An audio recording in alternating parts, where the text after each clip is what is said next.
Next on Worcester News tonight, hundreds gather in Auburn for a fundraiser to support the Tarentino family. Plus, Powwow Wooster kicks off as artists cover the city in murals.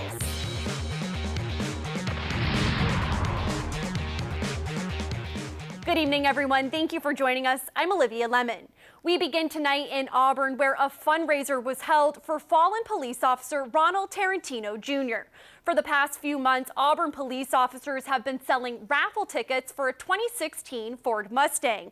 Tonight, hundreds gathered at the Auburn Elks to find out the winner of the car.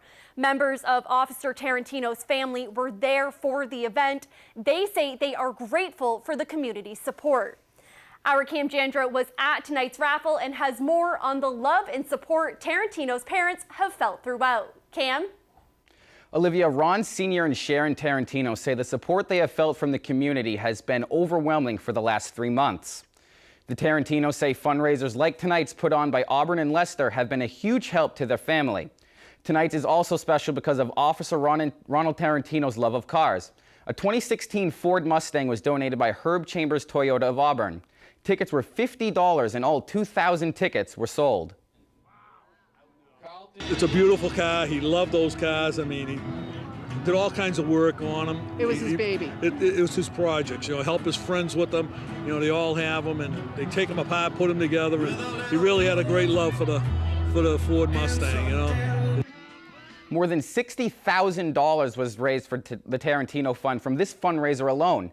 Both Tarentino and Auburn Police Department say tonight is all about the love and support during a tragedy. It's been phenomenal. You couldn't ask for any more. As much as everything hurt and everything that took place, it's been... They've been very supportive. Yeah. It's a very tight-knit community down here, yeah. and they've been just so great to us, Yeah. I mean, the community support's been unbelievable. It's been overwhelming from May 22nd when all this happened all the way through today, and it continues on. So it's been great. It's been super. Now, tonight's fundraiser is just one of the many. The lucky winner of the 2016 Ford Mustang is a local man from Paxton. The Tarentino family says they hope everyone had a great night tonight and always remembers to say thank you to a local police officer. Olivia? What a great family. Thank you, Cam. A former city employee is facing federal charges in a $2.4 million fraud scheme. Jacqueline Vashon Jackson, a former Worcester housing official, allegedly obtained money from the U.S. Department of Housing and Urban Development for construction expenses at 5 May Street. According to the Telegram, work was never done at the Main South apartment complex. Vashon Jackson was arraigned Friday on multiple charges, including wire fraud. She pleaded not guilty. She was released on a $15,000 bond. Developing tonight, police are still trying to piece together what led to an apparent murder-suicide in Massachusetts. It happened in the quiet town of Ashby. Audrey Assistio has the latest on the discovery. It's terrible. It's awful. It's heart-crunching. An Ashby community in shock after learning 2 people were found dead in their quiet town. Ashby police say just before 1:40 Friday afternoon, they found the bodies of a man and woman on the front lawn of a home on Watadic Mountain Road. It's a dead-end street with only 3 to 4 homes. Investigators believe they died in an apparent murder-suicide. Wayne Stacy says he had known the victims for years. We used to go up there for parties years ago and for clam bake, and stuff. So I can't say nothing bad about him, and I wouldn't if I could. As police look for answers, Stacy says he's trying to figure out how could something like this happen to such a good couple. Something we don't need and nobody needs, and I'm hurting. My wife is hurting. Now, police have confirmed that the man and woman killed in this apparent murder-suicide did know each other. They are also saying that this is an isolated incident and there is no threat to the public. Reporting in Ashby, Audrey Assistio, NECN. A 17-year-old boy is in custody after causing a crash with a Southbridge police officer. It happened early yesterday morning after the teen tried to drive away from police. The crash pushed the cruiser into another car, trapping Officer Robert Campbell inside. Campbell is recovering from non-life-threatening injuries. As for the teen, he's being held by juvenile court. A water main break on Amesbury Street in Worcester forced the road to close Friday. It was the third water break in 12 hours in the area. Officials say the first one was late last night when a fire hydrant exploded on Plantation Street. The second was on Briar Street. Officials say this break on Amesbury Street was caused by the fire hydrant explosion. The road was closed throughout the day. Crews continue to clean up tonight. A worldwide art festival makes its way to New England for the first time, and it's right here in Worcester.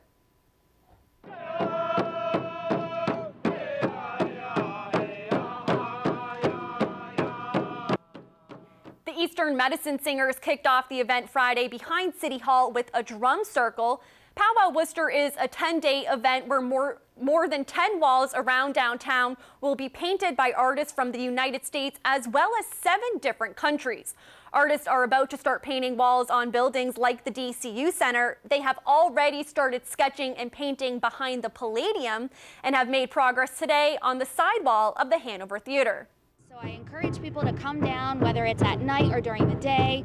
Artists will be up on their walls at different times of the day painting, so you can come down and check out the transformation. There's also a variety of different events, artist talks, pop-up galleries, mobile installations, and we really encourage people to just come down and explore downtown and how it's going to transform over the next 10 days. Powwow Wooster goes until September 4th. For more information, you can visit the website powwowwooster.com. More than 90 years ago today, women gained their right to vote. The 19th Amendment to the U.S. Constitution was passed in 1920. Today in Worcester, a celebration was held for Women's Equality Day. Our Rosin Flaherty was there and has the story. Who is she? She's just a mother. All right? So, let me just tell you something. He had no idea. Friday marks the 96th anniversary of the passing of the 19th Amendment. It gave women the right to vote. Kate Toomey says this right has allowed her to run for many positions in Worcester, like school committee and city council. This right to vote is huge.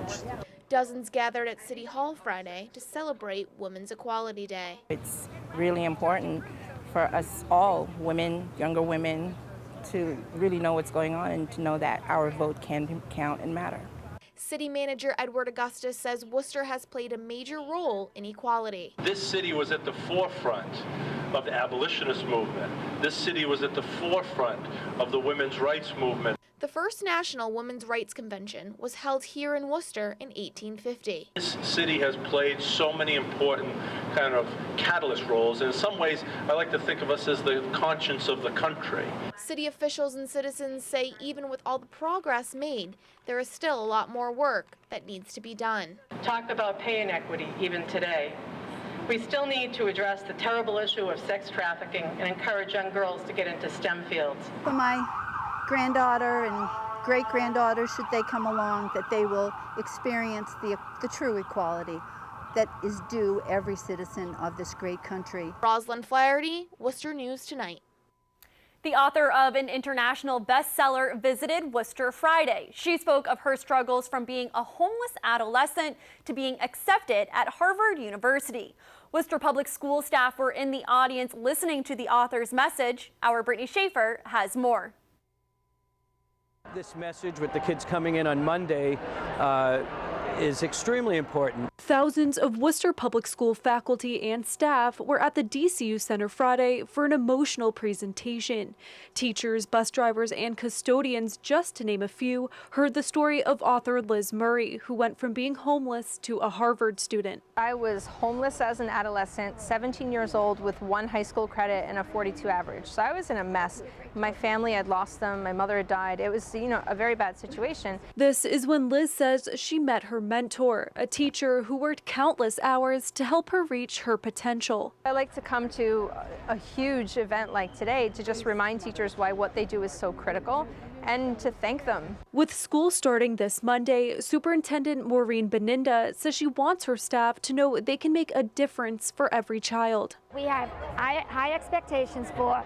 We show them how to reach that, and we wrap services around so that kids can be successful. They have to know that they're all part of this process, that we're all raising these kids. After hearing Murray's speech, faculty and staff members say they are taking away several powerful messages to bring to their schools. We're going to work hard so every kid's successful. Everything you do every single day matters to these kids, that you don't ever give up on them, that we are with them 30 hours a week. Some of them we're the most consistent part of their life.